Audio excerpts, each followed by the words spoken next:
வணக்கம். நியூஸ் 18 தமிழ்நாடு செய்திகளுக்காக நான் ஸ்ரீராம். முதலில் இந்த நேரத்திற்கான தலைப்புச் செய்திகளை பார்க்கலாம். முதுநிலை நீட் தேர்வை ஒத்திவைக்க உச்சநீதிமன்றம் மறுப்பு. 2 லட்சம் பேர் தேர்வு எழுத உள்ள நிலையில் ஒத்திவைக்க உத்தரவிட முடியாது என நீதிபதிகள் கருத்து.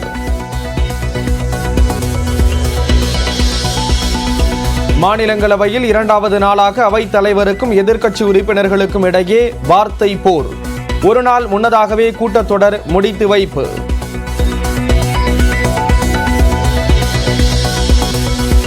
சேலம் அரசு மருத்துவமனையில் பிறந்த 5 நாட்களேயான குழந்தை திருட்டு. முகக்கவசம் அணிந்திருந்த பெண் எடுத்துச் சென்றாரா என சிசிடிவி பதிவுகளை வைத்து காவல்துறை விசாரணை.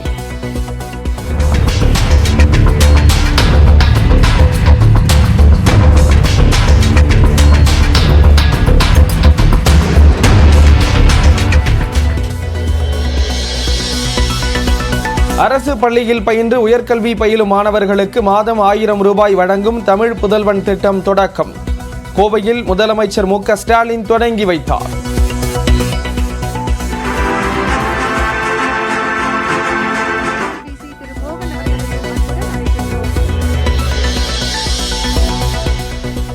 கோவை உக்கடத்தில் 3.5 கிலோமீட்டர் தூரமுள்ள புதிய மேம்பாலம் திறப்பு. காரில் பயணித்து ஆய்வு செய்த முதலமைச்சர் மு.க. ஸ்டாலின்.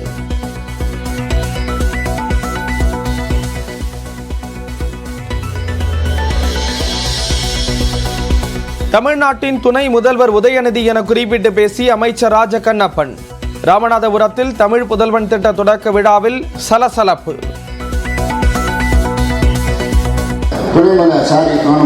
அமைச்சர் உதயநிதி அவர்கள் இனிமேல் 19ஆம் தேதி வருவார். அதுக்கு மேலே அப்படி முன்னாடி சொல்லக்கூடாது.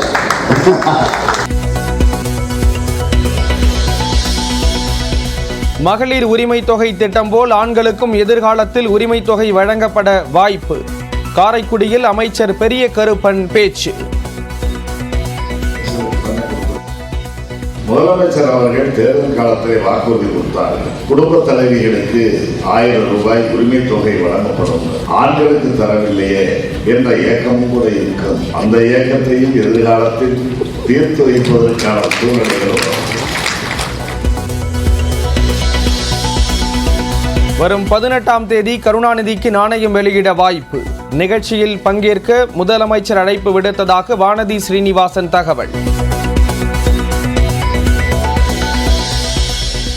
காஞ்சிபுரம், வேலூர் உள்ளிட்ட 6 மாவட்டங்களில் இன்று கனமழைக்கு வாய்ப்பு.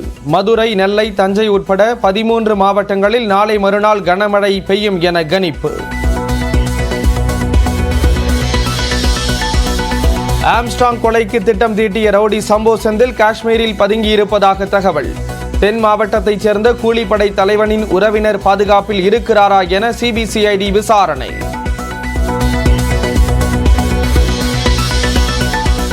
தமிழக மீனவர்கள் 32 பேரை இலங்கை சிறைபிடித்துள்ளதற்கு எதிர்க்கட்சித் தலைவர் எடப்பாடி பழனிசாமி கண்டனம். பேச்சுவார்த்தை நடத்தி மத்திய பாஜக அரசு நிரந்தர தீர்வு காண கோரிக்கை.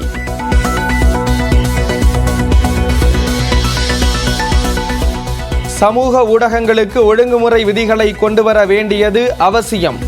சவுக்கு சங்கர் வழக்கில் உயர்நீதிமன்றம் கருத்து.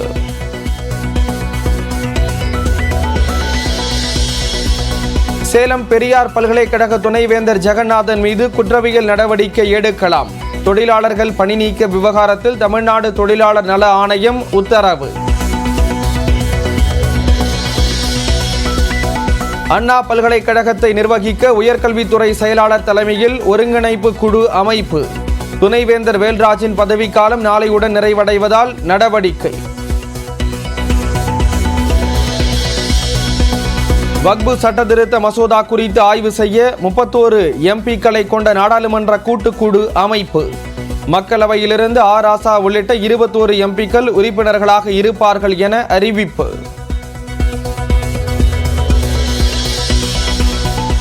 முல்லை பெரியார் அணைக்கு பதிலாக புதிய அணை கட்ட வேண்டும். மாநிலங்களவையில் காங்கிரஸ் எம்பி வலியுறுத்தல்.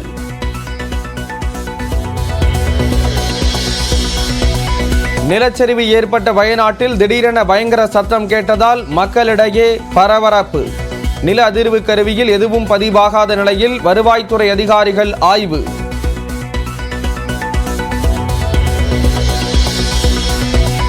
வினேஷ் போகத் தகுதி நீக்க விவகாரத்தில் இன்று மாலை விசாரணை நடத்துகிறது விளையாட்டு தீர்ப்பாயம்.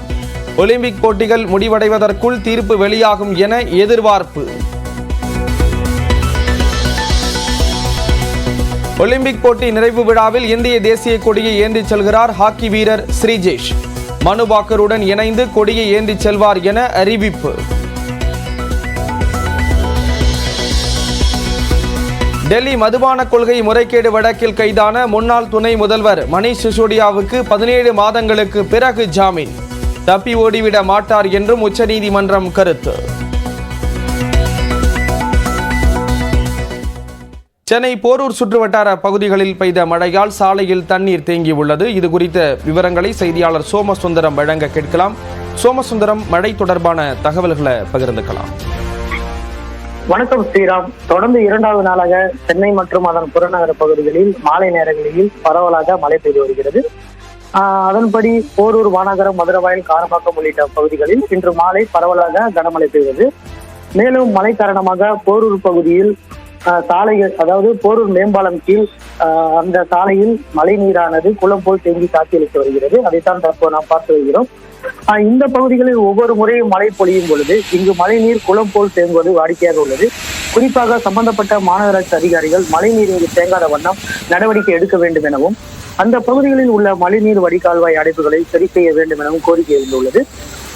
மேலும் குறிப்பாக மழைநீர் தேங்குவதால் இந்த சாலை வழியாக பயணிக்கக்கூடிய பள்ளி மாணவ மாணவிகள், கல்லூரி மாணவ மாணவிகள், முதியோர்கள் மற்றும் வாகன ஓட்டிகள், அதாவது குறிப்பாக அரசு பேருந்தில் பயணிக்கக்கூடிய பயணிகள் என அனைவரும் கடும் சிரமத்திற்கு ஆளாவதோடு இந்த மழை காலங்களில் இந்த பகுதியில் இது தொடர்கரையாகி வருகிறது. இதற்கு ஒரு நிரந்தர தீர்வு எடுத்தால் மட்டுமே இப்பகுதியில் மழைநீர் தேங்காமல் இருக்கும் என்பது குறிப்பிடத்தக்கது. மேலும் இந்த பகுதியில் மெட்ரோ பணி, அதாவது மெட்ரோ 2ஆம் கட்ட பணி நடந்து வரக்கூடிய காரணத்தால் சாலை குறுகலாக உள்ளது என்பது குறிப்பிடத்தக்கது. இதன் காரணமாக காலை மற்றும் மாலை வேளைகளில் இந்த பகுதிகளில் போக்குவரத்து நெரிசலானது உண்டாகி வருகிறது. ஸ்ரீராம், தகவல்களை வழங்கியதற்கு நன்றி சோமசுந்தரம்.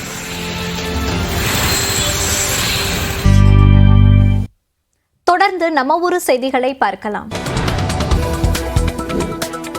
தூண்டில் வளைவு அமைக்க கோரி புதுச்சேரியில் சாலை மறியலில் ஈடுபட்ட வைத்திக்குப்பம் மீனவர்களுக்கும் காவல்துறையினருக்கும் இடையே தள்ளுமுள்ளு ஏற்பட்டது.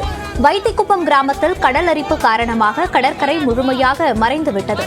இதனால் மீனவர்கள் தங்களது படகுகளை 2 கிலோமீட்டர் தூரம் சென்று பம்பாகிரி பாளையம் கடற்பகுதியில் நிறுத்த வேண்டியுள்ளது. இந்நிலையில் அங்கு நிறுத்தப்படும் படகுகளிலிருந்து சில பொருட்கள் திருடு போவதாகவும், இரு கிராமங்களுக்கு இடையே அடிக்கடி தகராறு ஏற்படுவதாகவும் கூறப்படுகிறது. இதனை தவிர்க்க வைத்திக்குப்பத்தில் தூண்டில் முன்வளைவு அமைக்க கோரி மீனவர்கள் சாலை மறியலில் ஈடுபட்டனர்.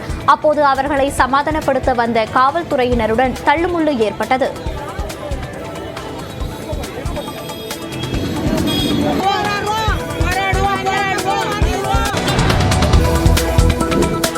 வேர்களை தேடி திட்டத்தின் கீழ் அயலக தமிழ் இளைஞர்கள் கன்னியாகுமரி முக்கடல் சங்கமத்தில் அமைந்துள்ள திருவள்ளுவர் சிலையை பார்வையிட்டனர்.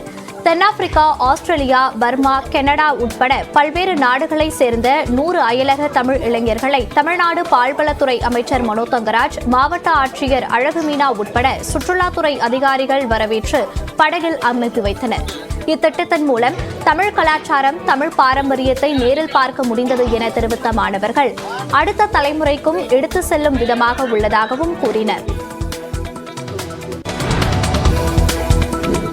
நிலுவையில் உள்ள ஊதியத்தை வழங்க கோரி காரைக்கால் ஆட்சியர் அலுவலகத்தை முற்றுகையிட்ட உள்ளாட்சி ஊழியர்கள் 200க்கும் மேற்பட்டோர் கைது செய்யப்பட்டனர்.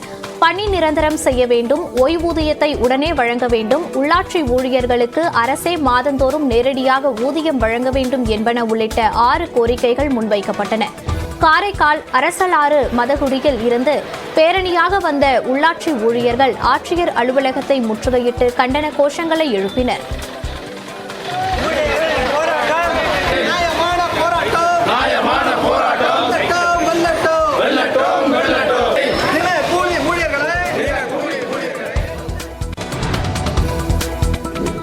ராணிப்பேட்டை மாவட்டம் அரக்கோணம் தேசிய பேரிடர் மீட்பு படையில் உள்ள மோப்ப நாய்களுக்கு கூட்டத்தை பார்த்தால் பயப்படாமல் இருக்க பயிற்சி வழங்கப்பட்டது. கட்டட இடிபாடுகளில் சிக்கி யாராவது உயிருடன் உள்ளே இருந்தால் அவர்களை மோப்ப சக்தியால் மீட்பதற்கு தேசிய பேரிடர் மீட்பு படையில் நாய்கள் வளர்க்கப்படுகின்றன.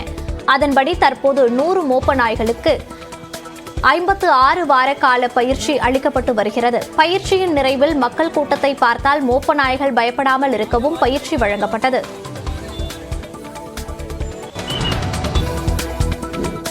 செங்கல்பட்டு மாவட்டம் அச்சுரப்பாக்கம் அருகே 32 லட்சம் மதிப்பில் அமைக்கப்பட்ட சிறுவர் விளையாட்டு பூங்கா மக்கள் பயன்பாட்டிற்கு வராமலேயே வீணாகி வருகிறது.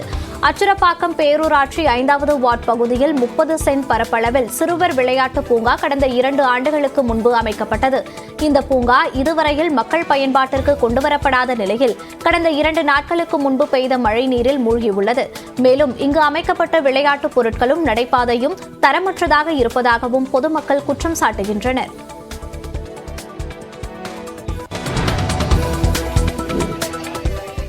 திருவள்ளூர் மாவட்டம் ஜனப்பஞ்சத்திரத்தில் திருப்பதி செல்லும் நெடுஞ்சாலையை சீரமைக்க கோரி பாட்டாளி மக்கள் கட்சியினர் கண்டன ஆர்ப்பாட்டத்தில் ஈடுபட்டனர். பெரியபாளையம் ஊத்துக்கோட்டை வழியாக திருப்பதி செல்லும் நெடுஞ்சாலை குண்டும் குழியுமாக உள்ளதால் அடிக்கடி விபத்துகள் ஏற்படுவதாக கூறப்படுகிறது. தமிழக அரசு தலையிட்டு இந்த சாலையை சீரமைக்க நடவடிக்கை மேற்கொள்ள வேண்டும் என்று கூறி பாட்டாளி மக்கள் கட்சியினர் போராட்டம் நடத்தினர். காவல்துறையினர் அவர்களுடன் பேச்சுவார்த்தை நடத்தி சமாதானப்படுத்தினர். பிரச்சனை வந்து 3 வருஷம் சந்திப்பீங்க.